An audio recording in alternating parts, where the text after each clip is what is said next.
Good morning, good people. Another episode of the All Good Podcast. I am your host, Desmond. It is bright and early in the great state of Michigan. It's like 6 o'clock. It's early. Trying to get a quick walk in. As you can see, I've got a vest and scarf on. It's like 40 degrees. So that's one of the benefits and the pros of living in the good old Midwest. Is pretty sure it's going to snow on Wednesday, and it's going to be eventually 60 degrees today. So, pure Michigan. Anyway, I posed the question about any topics that you guys would like to hear, and a good friend of the show, Corey, have mentioned that what is going to be the impact on college football with essentially college football free agency, which is the rule that the NCAA just passed that a college player can transfer one time from his original school that he went to without having to sit out. So he's going to be immediately eligible, which traditionally you had to sit out a year or you had to sign a waiver, and you could potentially be eligible right away. Think Justin Fields transferring from Georgia to Ohio State. And then also the name, image, and likeness rule, which is gone into effect for some states, I believe, not all, but so the essentially rule with that is players can now profit off of their own name, image, and likeness, which I think is going to be pretty cool. I think these are two separate but connected rules.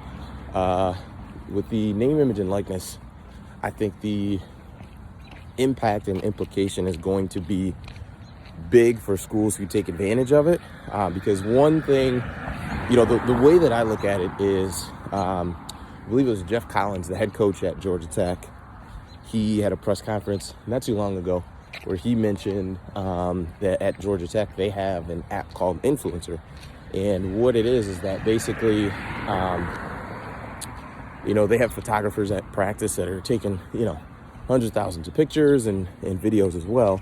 Well, at the end of practice, these photographers all upload each one of these photos to this app called Influencer, to where players can get on there.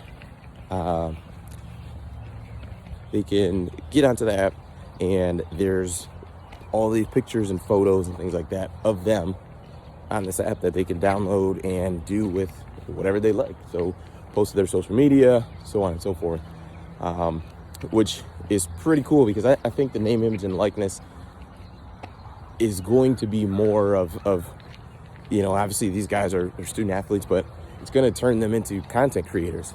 Because that's going to be, when you look at the, what you could potentially make per hour. If you have, call it 500,000 Instagram followers, and you partner with some type of, call it fitness company, and they ask you to, plug one of their products, or, just post about it. That'd probably take you 3 minutes to post that, and who knows what you could earn. Say, call it $1,000. But to me, you're better off getting 10 of those companies to do that, to where you're making $10,000 versus going to film a commercial for a Ford dealership. That's going to be one time. It's going to take you hours to do. And I'm pretty sure these kids nowadays don't want to do that anyway. Most of these kids love social media, Instagram, Twitter, TikTok. So it's not going to be a big deal for them at all to hop on and, do that. I'm sure there'll be paid partnership opportunities.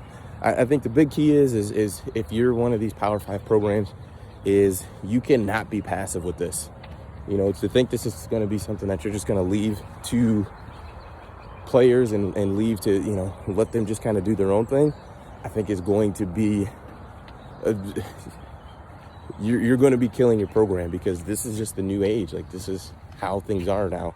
And if you're, to think that these kids don't communicate with each other, even at different schools, your ceiling, because a lot of them go to the same high schools, high school teammates, and go to different programs. And if one kid who's at Georgia Tech, is blowing up on social media and TikTok and all this because, he's constantly has incredible photos and videos and things like that to post, versus a kid who's at Florida State.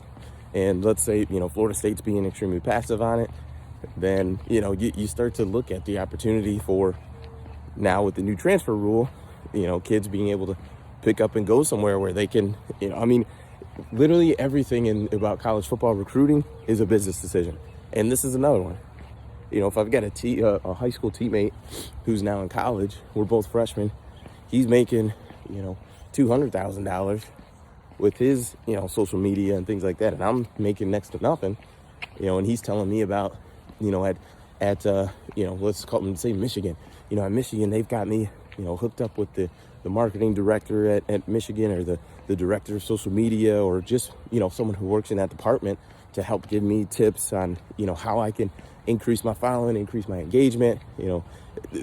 Those are the types of things that you need to focus on as a program, because you already have those people on campus. Like every Power 5 school has a marketing department, has a social media, marketing department.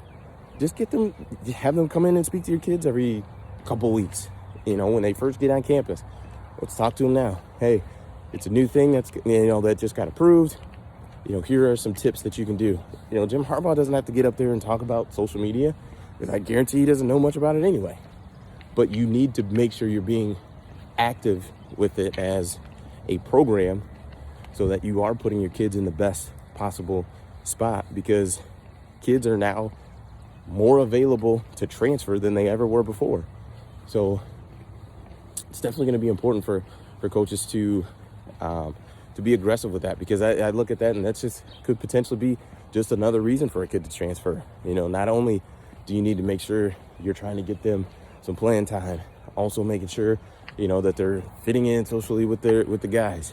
But now you need to make sure that, if they are really dialed into the social media aspect of it, that needs to be going well, So there's just so many things. Oh, and on top of it, you need to win as a program too.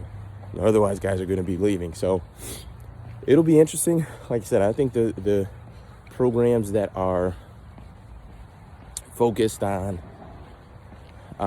really being aggressive with this, I think are going to be the ones that profit and do the best from it. So technology is changing our world once again. With the college football free agency, I'm not quite sure how it's going to impact college football.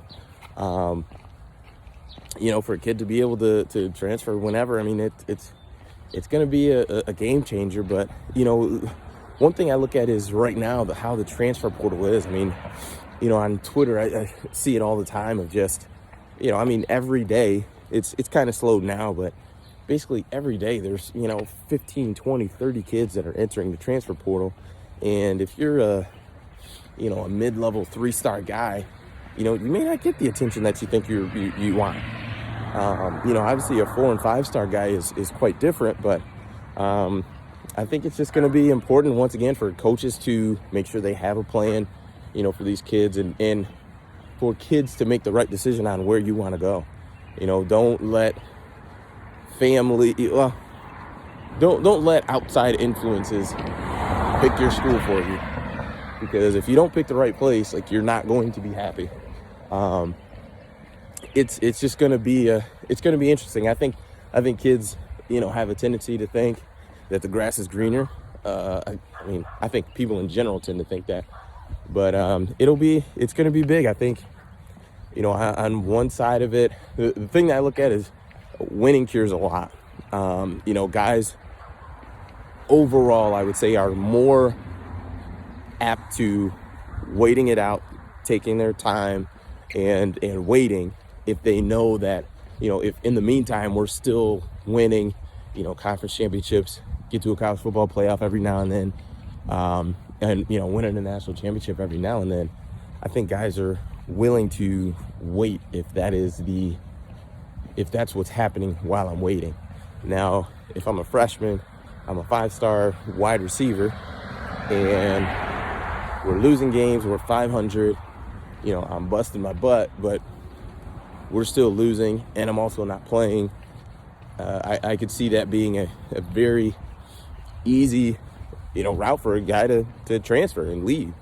So I think it's going to, I don't think it'll increase any parity with the elite teams or the really good teams versus the good teams, because I look at it like, a guy like Justin Fields, number one, he committed to Georgia, which was, let's call it, if you don't want to call him elite, really good program.